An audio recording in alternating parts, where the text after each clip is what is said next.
This is the military museum in Bydgoszcz in Poland, the land forces museum to be more specific. So army museum, putting it another way, and as well as a fair amount of equipment outside. What I'm going to do in this video is I'm going to take you around what's inside, and you can see some of the external stuff in other videos. Right, so let's come through here to start off with. Displays of weapons. Oh, one thing I think is great, we've got some photographs over there. There's an Italian US made anti-aircraft device from the 1950s. There you go. And a little exhibition on Enigma. Enigma, the German ciphering system, and the person who initially broke the code was from here, from Bydgoszcz. So let's go upstairs and have a look at the dioramas that they have got here.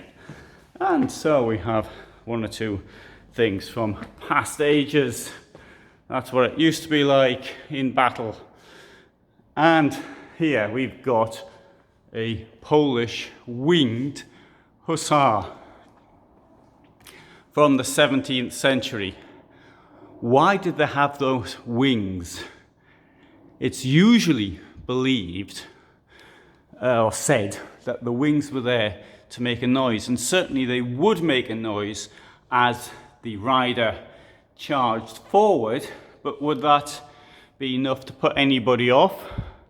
And more to the point, wouldn't it put the rider off more? Well, I've got another suggestion here, that is up there is a defense against being lassoed, because the Tatars with whom they fought in the 17th century did use lassos quite a lot, and obviously if you can get your lasso out and pull somebody off the horse before they get close to you with their sword, then it's the end of the battle. Right, so one of the things he's got here is when he gets into battle, he's carrying this lance, but the lance wasn't much use. His main weapons were two things. He's got a sword and he's got this short lance, which were the main things he would fight with. So 16th and 17th, so this sort of does rather remind one of the British, I suppose, really, Civil War, or English Civil War, because United Kingdom hadn't yet been founded, and in the middle of the 17th century. And here we have some things from the First World War.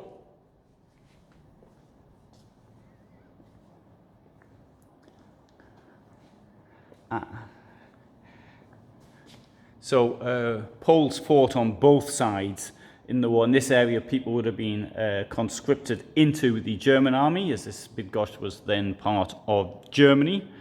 It was taken by Prussia during the First Division of Poland in the third quarter of the 18th century. Poland became independent. Bydgoszcz became part of Poland in 1920 after the Treaty of Versailles.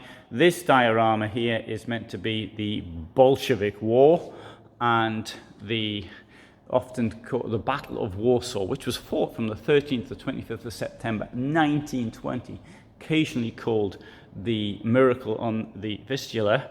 And so this was a war to settle the borders. Some borders were settled by Versailles, but others in the former Russian Empire were settled by armed conflict. And so this is meant to be a diorama. So you have this poor Bolshevik soldier there lying on the ground, the machine gun Maxim's been smashed up, and these ones here are the Poles, and this one here, he's even reloading his weapon as he charges forward. For both sides, that would have been an incredibly difficult war to fight. From the point of Russia, which, or it's not quite yet the Soviet Union, it became the Soviet Union later, so it's a country which the officers would have been largely on the other side in their own civil war, and trying to make something by the Bolsheviks, trying to put something together without an organization history behind it. Also in the case of Poland, whereas it did have its officers, but the officers came from various different backgrounds, from the three parts of Austria, Germany, and Russia. And as such, you're trying to make a new army out of three defeated armies from the First World War. And so you can imagine that with different systems of rank, for example, and different systems of fighting, so trying to put that together quickly would have been rather difficult. But to return to the miracle on the Vistula, I don't think it was a miracle at all. The Soviets advanced almost as far as where I am now, which is almost on the then German border. Not quite as far, didn't get this far, but they were comparatively close. And they advanced from the Dnieper. So saying they advanced from the Dnieper to the Vistula in the space of a few weeks, which in the Second World War, using far better logistics, took 9 months to do. Right, so, and now, this is the interwar period, and it's got some swords, and there's their tea service.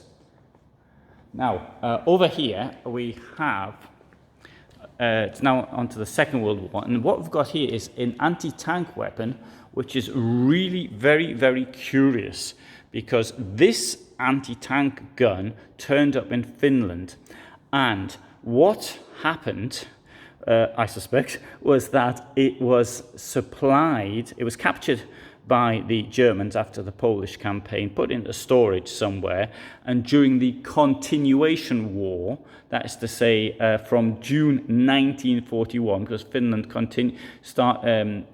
was defeated by the Soviet Union in the so-called Winter War, so from the end of November to beginning of March, end of November 39, beginning of March 1940, and had to cede territory, but then it tried to reclaim the territory after the German invasion. So Finland attacked the Soviet Union 3 days after the Nazi invasion of June 1941.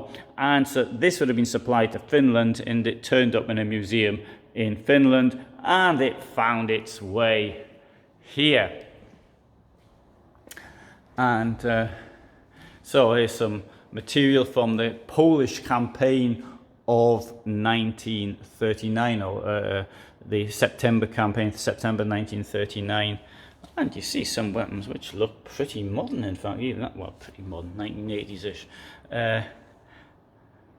There. Now, this resulted in a Polish defeat, and Poles were taken off to POW camps, both east and west. This is a mock-up of a train.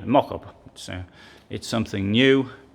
And those officers who were taken east, many of them ended up being murdered in the Katyn Massacre, because the Katyn Massacre is a collective word known for massacres which happened over a large area. And so we can actually see here those places are mentioned. So Kherson, Starobielsk, Kharkov, Kiev, Minsk, Kozielsk, Katyn, Ostashkov, and Kalinin, między Inne. So, which took the lives of thousands of Polish officers. And in April 1943, these graves were found. I have a theory it happened early, but it's not the moment to actually discuss that now. But I'll do that in a different video. The graves were found, and rather cynically, the Nazi authorities decided to invite the Red Cross to investigate. So at the same time as the Warsaw Ghetto Uprising was going on, in fact, some Americans who were invited to go there actually saw the smoke coming from the Warsaw Ghetto, because the plane actually had to land in Warsaw. So extreme cynicism, but this led to the breakup of the Soviet-Polish alliance as such. Now, Poles fought on a variety of fronts, because now once more the country was split initially between the Nazis and the Soviets, but then once it got split, the Nazis invaded the Soviet Union. Poles fought, for example, as shown here. Some were recruited, those escaped or found themselves POW camps in the Soviet Union were then recruited into the Soviet armed forces, which this represents. And here we see, for example, in this diorama, there's a lady there. There was many ladies in the Polish armed forces, because obviously there's a shortage of men as a result. And here we see some uniforms from the battles which took place in the east. What we've got here is mainly Soviet manufactured equipment, although I suspect the radio is actually made in the United States, could have been made in the UK. And some Poles, though, ended up in the West. They were allowed to leave the Soviet Union. And the most famous battle of all is Monte Cassino. And you can see my videos from Monte Cassino itself. Incredibly difficult terrain. Now, the Poles actually took part in the last Battle of Monte Cassino. In fact, they captured it on the 18th of May 1944. But it wasn't so much the monastery, because they just walked into the monastery. It was the hill above the monastery, which is the important one. So you can see that in the videos that I've done from the site, that the monastery doesn't actually, it wasn't the main target, if you like, rather the hill. The German paratroopers who had been defending it had pulled out the day before, and that does need to be said. But one thing very important is that the Poles who were there, they turned up from the Soviet Union, many of them without boots, in rags, and then they managed to get together to form an army. As you can see, they're all equipped with British equipment. And you see here, this gentleman, he's firing a Bren gun, and it's the same type of Bren gun I used in the army more than 35 years later.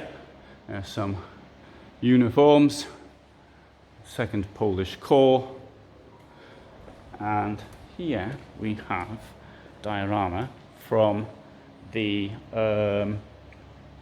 Warsaw Uprising. This down here is called a Goliath. It was a tracked mine, so it moved forward, controlled by wire, and that would then explode where it was going. These were used also, for example, at Anzio, and used massively in another place, and temporarily I have forgotten. You can see here, though, he's got his armband on, showing he's from the Polish Army, WP, Polish Army, and but he's wearing a German helmet and a German smock, which sort of stands to reason. So anyway, so World War II comes to an end. Poland's occupied by the Soviet Union, and here we have, in the interwar period, after-war period, some equipment. But what I find particularly interesting is this one here. He's got a flamethrower, but see, he's got this leather suit on, this leather combination, and that is to protect him, because when he's a flamethrower fires fuel, really effectively, which is on fire, and it doesn't have much he can't really carry a great deal, so he's only got a few seconds use of the thing. But the thing is that bits of fuel can drop out and all sorts, so that is there to protect him. But imagine trying to run with that thing on your back and wearing those clothes. So, famous Kalashnikov. And here we have them in NBC gear. When I was in the army, we did our training often with NBC equipment on, so that's what they're wearing here, although ours, or so they said at the time, was much more comfortable than the Soviets had. There are some Poles who've gone in the 2004 Battle of Karbala, 3rd to 6th of April 2004, and here's some uniforms from the more modern period and uniforms from the time that Poland has been in NATO. Oh, and there's some training in the 70s of the 20th century. Right, good. So I hope you found that of interest, and I shall do more on this in other videos on this subject and others. So please see my site, and particularly, for example, here we have from the Battle of Arnhem. I went there in 2018 and did a fair bit of filming. Fortunately, most of the filming I did was lost when the hard disk went down, but I did do a fair bit which survived. Okay, thanks for watching.